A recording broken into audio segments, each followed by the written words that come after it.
Hello everybody, welcome back to the shop for 10 more minutes of Thunderchief building action right here in the Thunderchief birthing room.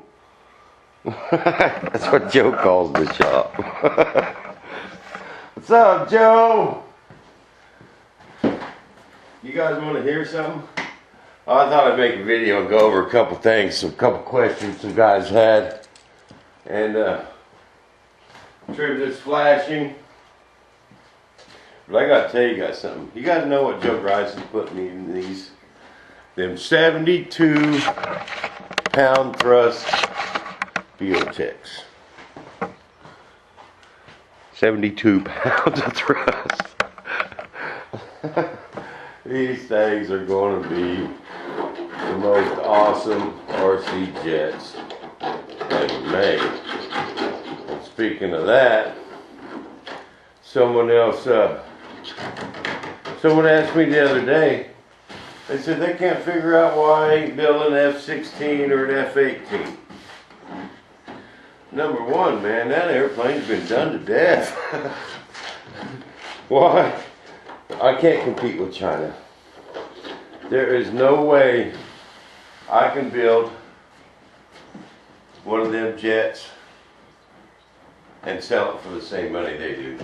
There's just no, I can't compete with China. They get their material so much cheaper. They buy in such bulk. And there's just no way. Plus the fact, there's so many out there, man. You can go get a big F-16. Even, there's a quarter scale out there somewhere. You can go get, Fly Eagle makes great big F-18. You know, and one of my pet peeves has been for years is going out to the flying field, jet meet, setting up your airplane, and then having two other people show up with identical planes. You know what I mean? And I love the Thunderchief, and plus I wouldn't be selling one to Joe Grice or Ali. You know, if I was making a big old F-16, it's just, there's nothing special about it. You go take a great big 105 Thunderchief, baby, and you set it out in the flying field, and there ain't no one of them in the world, that makes it special. You know what I mean? There ain't but one place you can get one of these bad boys. That's right here in the Thunderchief birthing room. Okay?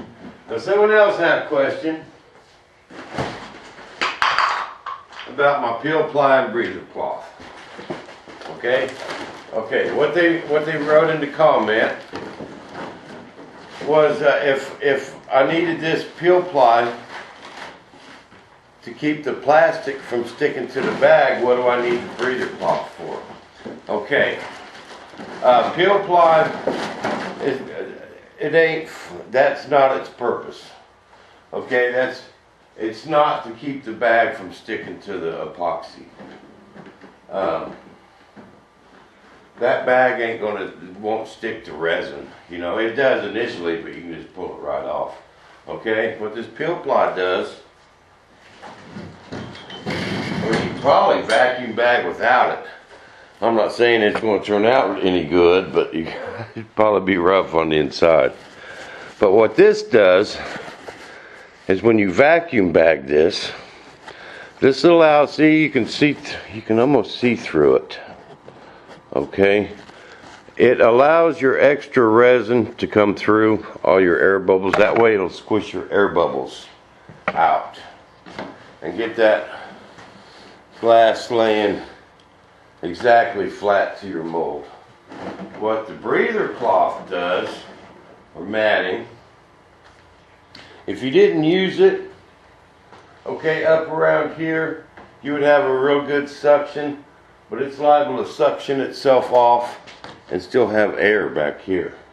This allows the whole surface of your mold to have equal vacuum.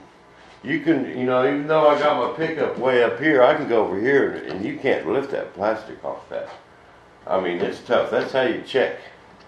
See, to make sure you got a good vacuum, is you grab a wrinkle and you pull on it. You shouldn't be able to pull very much up at all. Okay, that's what this breather cloth does. And it allows your excess resin to come right through this cloth, right into your matting. Okay, your breather cloth. So that takes all your excess resin out. Okay, then when you pull it out, you just grab it and pull it, and I mean, it'll even come off this breather cloth. It's a little harder, but it'll come off. Just pull it right off. And that breather cloth, it's amazing, but epoxy just will not stick to this stuff. Will not stick to it. A friend of mine, I knew this guy back when he was building them racers. He was building a lot of them airplanes, and he had this fiberglass. He brought it over and says, "Man, I got this big old roll of cloth. I've been using it to glass wings. Just don't pull on it." I said, "What?" And he gave me a hunk of it. He said, "Yeah, it comes right up. Just don't pull on it." Well, I didn't know. That was before I started molding. That was a long time ago. I didn't know what a breather cloth was. Never heard of it. There was no YouTube in them days, you know. And so I never used it. He gave me a bunch of it. And then when I started doing all this molding, I figured out what it was. It was breather cloth. So I wanted to give it to him. I want to show you guys one more thing. Where I put this carbon toe. And also, when you pull breather cloth, when you vacuum bag and you pull that breather cloth, okay, when epoxy sets up, it tends to have a waxy finish on it. You can feel it, you know. It all goes on the outside of that breather cloth. And what you got here is about the best gluing surface you can possibly imagine to have. Even on the fiberglass, this carbon. Anything you glue to this is not gonna. You don't have to sand it. You put a bulkhead in there, take a pastry bag, glue it. It's there for life, man. It will never pop loose. It's another thing about vacuum bagging. And I wanted to show you guys with this carbon toe. See where I put that carbon toe? That just stiffens up them sides, man. You can't hardly even push them together. See, this is where a lot of these jets tend to crack. Up in these corners. You know, right there, right here, they'll get a little crack, and you know, but you put that carbon toe in there, baby. Oh no. You know, all that edge is rounded, and it's just keep that shape. It won't never crack. Right there, see? And any stress places, we put the carbon. Where I'm putting the main elevator bulkhead, the main spar. I actually got this whole section right here, carbon, from about there to there. See my finger? A little bit more that way. It's about right there. A little bit more that way. And so I had to hold that main spar, where the landing gear mount goes, the main one, then the other little one goes up there. And it's good to go. And be a tough old jet, man. Lightweight, tough. We're good to go. But that's the story on the Thunderchief. And that's why I didn't make F-16 or F-18. And I like doing stuff that you don't see a lot of. And it puts the wow factor in it. You know, you get 3 or 4 F-16s out of the jet meet. They're all big, they're all bad, you know. No one even pays attention. You whip something like this out, people land. When you see Joe Grice's 70-pound Biotech, baby. This thing's gonna be bad. And we'll see it. We'll get it videoed. We'll make it some videos. Till then, We'll see you back in the shop.